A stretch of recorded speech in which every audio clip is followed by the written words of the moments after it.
Hello mga sesh! Welcome back to my YouTube channel.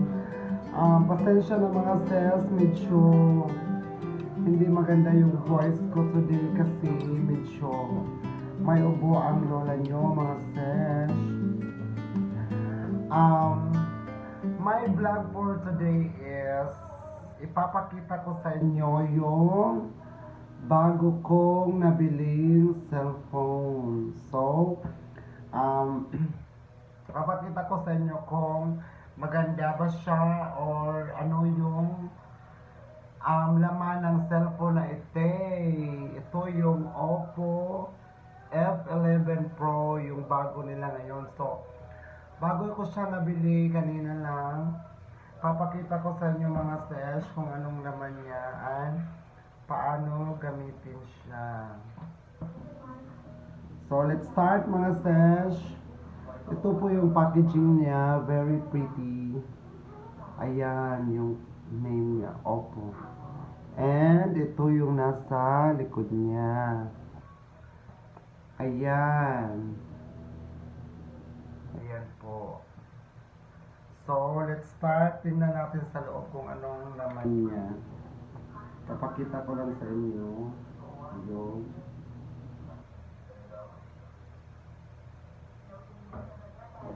charan! So, pagkabukas niya, ito yung makikita natin.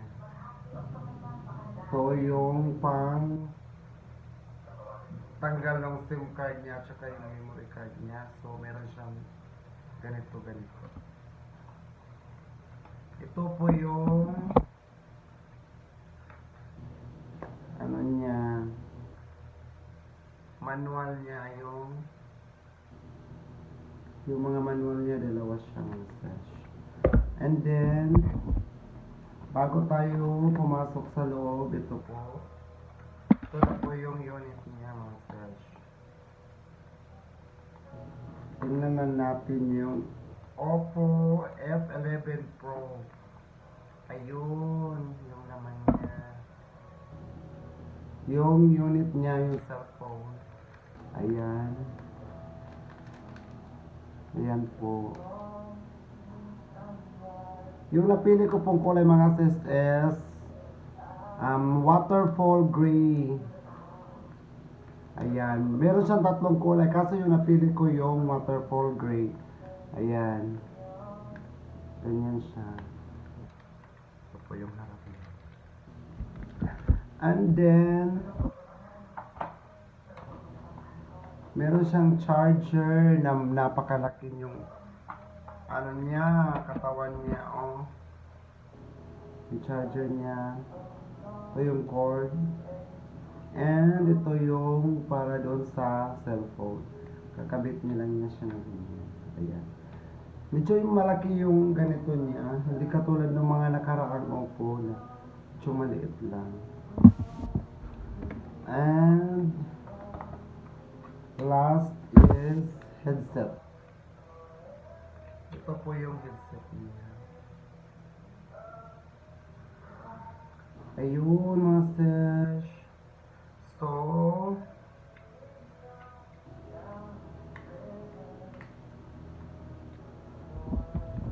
matapos natin buksan lahat is titingnan natin kung anong meron sa loob niya. Meron po siyang 48 MP dual rear camera and 6.5 inches by 16.5 cm full HD panoramic screen, and yung battery life niya is 4000 mAh battery with VOOC flash charge 3.0 hyper boost system boost technology. Ayan, fast charger din po siya. Then yung battery niya is maglalast siya for 1 day and 1 night, ganon. Ayan, tingnan na po natin kung anong meron sa loob nitong cellphone na ito, yung Oppo f11pro. Ayan, yung ano niya, yung Internal memory niya is 168.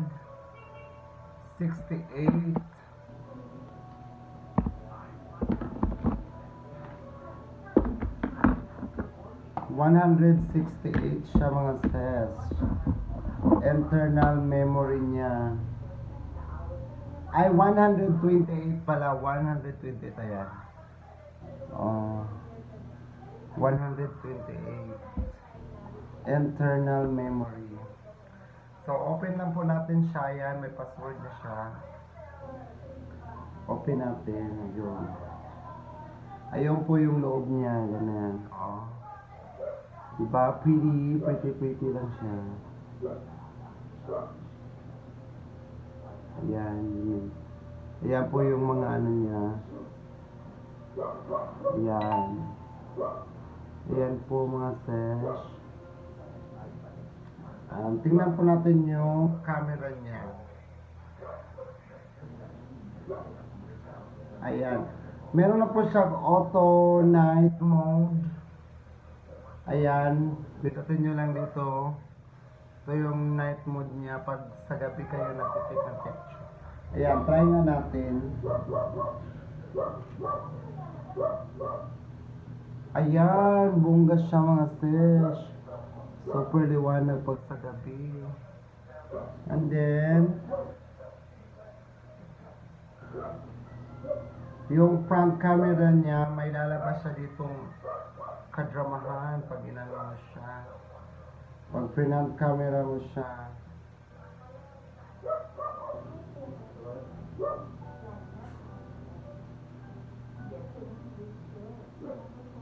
Ayan, kusa po siyang lalabas dito sa taas.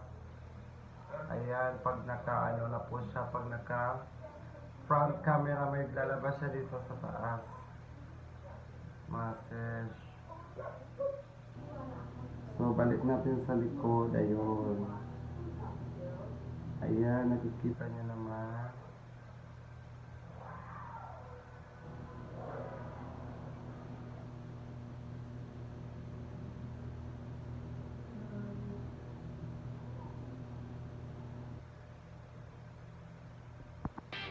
Yung camera nga niya nakaka-amaze kasi pag nakaharap, nakaano tayo sa front camera, yun, may lalabas dito sa ano. Pag selfie expert talaga siya mga friends. And then, nabili ko siya sa Robinsons Tacloban. Ito po yung price niya mga friends.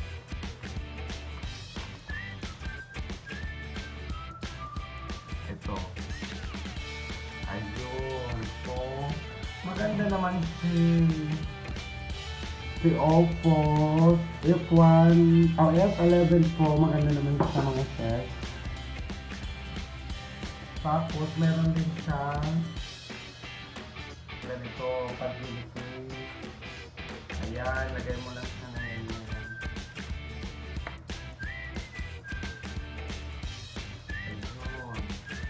Diba? At saka yung fingerprint niya dito.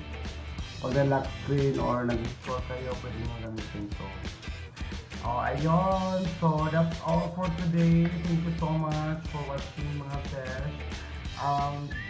Keep on subscribing my YouTube channel and don't forget to like, share, and everything. Babush! Mwah, mwah, mwah.